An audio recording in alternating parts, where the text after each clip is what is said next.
I was like, what the fuck just happened there? Like, how did I shift so much? How did I feel so light just by speaking about the one thing that I had spent my entire life making sure that I never spoke about? And the circle went around, and other men shared different topics. Other people had challenges with intimacy and power and money and father stuff and abuse. And they shared all of these things. And every single time somebody shared, it felt like there was a piece of their story that in some way resonated with me. Just by the fact that I had spoken about something that I had never spoken about before, genuinely, it felt like 75% of that problem was gone.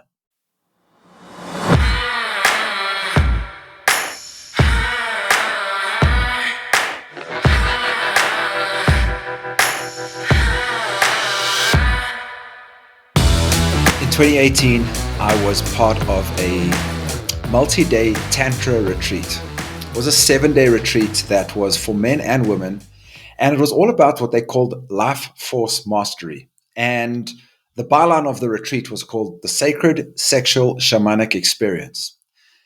I've always enjoyed sex. I've also had a journey with sex addiction in my life, and the idea of doing a retreat that was potentially putting sexuality under the microscope felt like it would be important work for me to do. This was also part of a healing journey that I'd been on since 2014, where I left Johannesburg in 2014 at a real low point in my life. At the time, I was spiraling in alcoholism. I was stressed out. I was starting to get super sick. And I was really in a pretty dark space in my life. And so I went on this adventure that took me to 45 different countries, got me to understand multiple different healing modalities. And this was the first time that I was on a Tantra retreat. And it was a 7-day retreat where you lived on site with men and women. And we're understanding some of the various tools and frameworks that traditional Tantra had that had been repackaged in sort of a new format for the West and for modern men and women to be able to implement into their lives. Somewhere around day 3, the facilitator said, today we're going to break up into men and women. Women are going to have a women's circle, and men, you're going to have a men's circle. And I was like, oh, fuck, this is not what I feel like. I was excited to be on this retreat, to be able to connect with men and women. But the idea of just going into a men's circle was not something that I was excited about doing at all. Anyway, day 3 comes. We split up into our 2 different sections. And one of the facilitators, a man, is holding a space for the men that are on the retreat, probably about 12 of us. And he says, we're going to step into the circle and you're going to share something that you've been holding as a challenge for most of your life. And take a moment just to tune into what that is and trust the first thing that comes into your awareness. So we all close our eyes and we stand around for a moment and just tune into what's the first thing that comes up that feels like it's been a theme that I've had a challenge with for most of my life. And the first thing that came up was my sex addiction. The relationships that I'd had in the past, that I'd continually been hunting and chasing down a woman. And it felt like at a time it was out of control completely. And over the last 4 years leading up to that point, between 2014 and 2018, I felt like I'd done a decent amount of work on this. I was on a journey of radical honesty, and I'd been through some relationship coaching and worked with a couple of mentors. But I still felt like I had this as a theme in my life that I was going to bring. And I was already in this retreat, and I was like, okay, let's bring it. I'm going to bring this to the circle.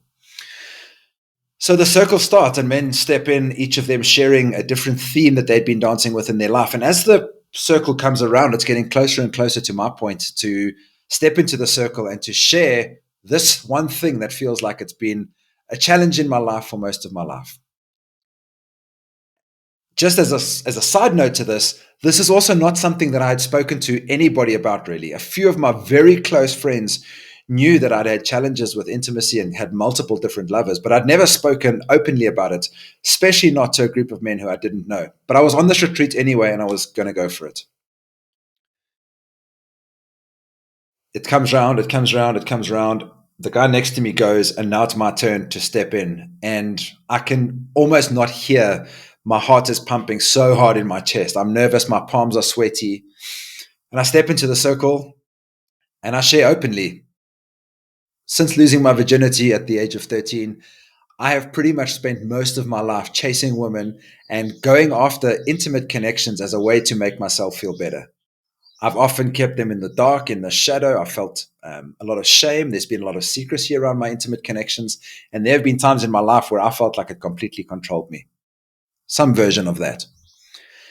And as that comes out of me, I'm looking around the circle expecting, I don't know, ridicule, laughter, yeah, maybe just feelings of not being accepted. And as I look around that circle to the other men that are there, I experience nothing except pure presence, compassion, and complete love. That's all I can describe it as.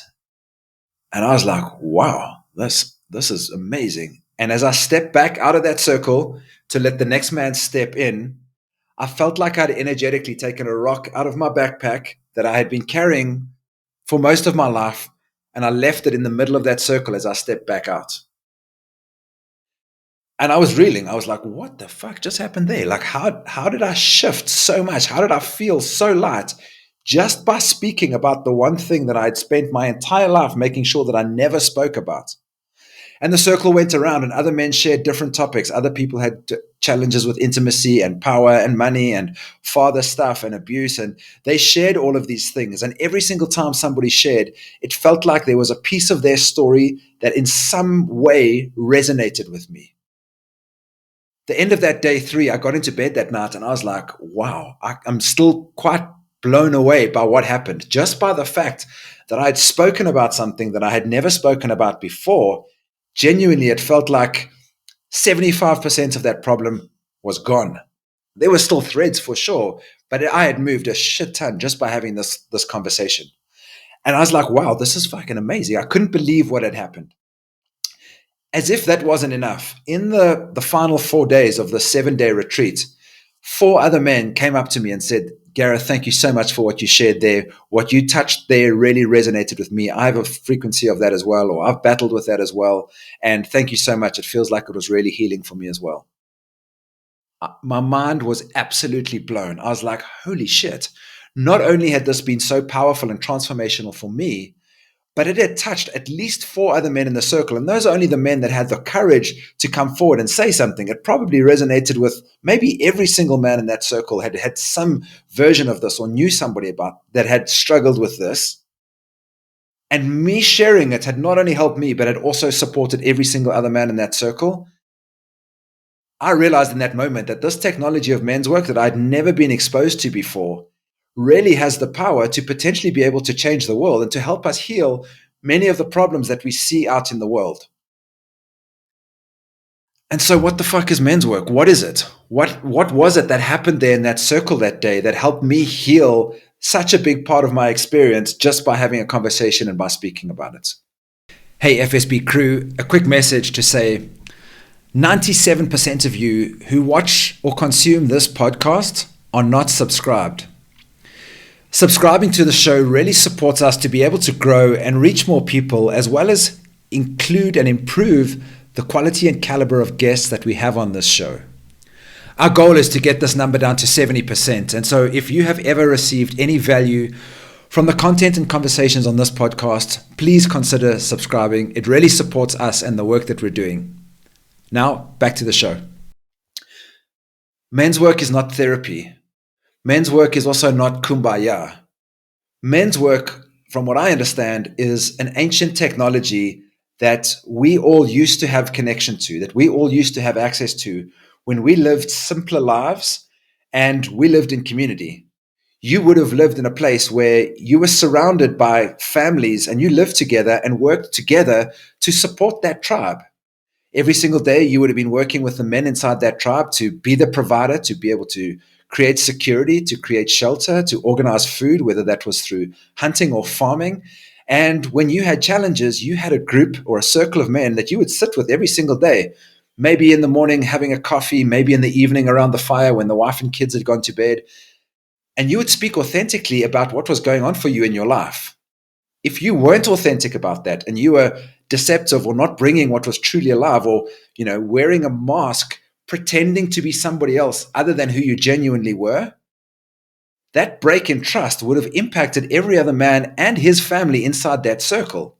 And so there was an unwritten code that you would bring what was authentically alive, because you knew that by sharing it, you were being able to held in that space, you would be able to be held in that space and be able to share what was up and be able to receive reflection from the other men. You knew that by sharing it, you automatically started to heal. And you knew that when the other men shared things, that gave you the opportunity to be able to hold and support them. And by them sharing, and being completely honest about what was moving for them in their lives and their relationships, that was the piece that created a very, very strong container, almost like a pillar that supported the tribe, and that included your family. And then life changed. And then we lived in nuclear families, and then we worked in factories and in corporations. And the time that you spent was pretty much from sunrise until almost sunset, working maybe in a boardroom or in a cubicle where the conversations that you had nothing to do with your family or protection or your personal challenges or emotions. And in fact, those are actually, they have no space in the boardroom, perhaps where you even work today. And so what happens is you still have the challenges of everyday life. You have the pressures of being a man in this world, some of the challenges that come from things like the Me Too movement, the inverted commas toxic masculinity. I don't like that word because I don't believe masculinity is toxic. I think we have unhealthy expressions of masculinity. And I think one of the unhealthy expressions of masculinity that we have is not being completely honest and authentic. The same way that I had been inauthentic to the people that loved and trusted me throughout my entire life. When they asked me how I was, not once did I share with them that I was battling sex addiction. Not once. What happens when I don't tell them what's genuinely alive for me? I'm not being honest with the people that I say that I love and trust the most. How am I supposed to build trust with you if you ask me how I am, I say I'm fine, and I have this big monster that I'm battling on my own and I don't share it with you? That would be like us sitting around the fire. I know some huge secret that could potentially kill our entire tribe, and I don't bring it as a theme to this potential sacred space that we have as a men's circle. This is the technology of men's work that I woke up to that day in that circle. From that moment, I knew that this was my gift to bring to the world. This was going to be my mission. I was going to connect as many men as I possibly could to this power of the men's circle and to create spaces for men to show up, not to perform, not to have some heavy story that you need to bring, but to show up as authentically and truthfully as yourself. I believe that when you are able to articulate what's happening on your inner worlds, when you can genuinely stand in front of somebody that you love and trust and speak about what's going on inside, not a mask, not a story, not what you think I want you to say, what's genuinely alive for you, when you speak that out loud through your mouth, you build trust with yourself because you're not being inauthentic. When you build trust with yourself and then you have the courage to step into a space around people that you love or with your partner or your investors, and you say to the people that really matter to you, share what's genuinely alive for you in every single moment without a mask, in a space of true authenticity, you build power and trust with them too. And this is the power of men's work from how I understand it. And this opportunity that you have now become a part of, that has basically been my life's work since that circle in 2018, is the Father's Sons Brothers Tribe. We create spaces for men to be able to come together and to have a space to be authentically yourself. It's a remembering. It's not got anything to do with anything else. It's the recognition that you know this stuff. You know the most authentic expression of you exists inside. And when you take the time to show up in these circles, let go of any of the masks and show up with your most authentic expression, you're going to start to reclaim so much power and build so much trust with yourself. The byproduct of that is more confidence. It's feeling more clear on your path. It's feeling that same feeling that I had when I shared what was heavy for me that day, that feeling of lightness, that you're not holding the world's challenges on your own. It's a safe space to be able to say, fuck, the world's crazy right now. What are we all going to do about it? And to be able to sit together and be surrounded by men who are on a similar path to you, that want a better world and have our own fears and our own worries about what we see in the outer world.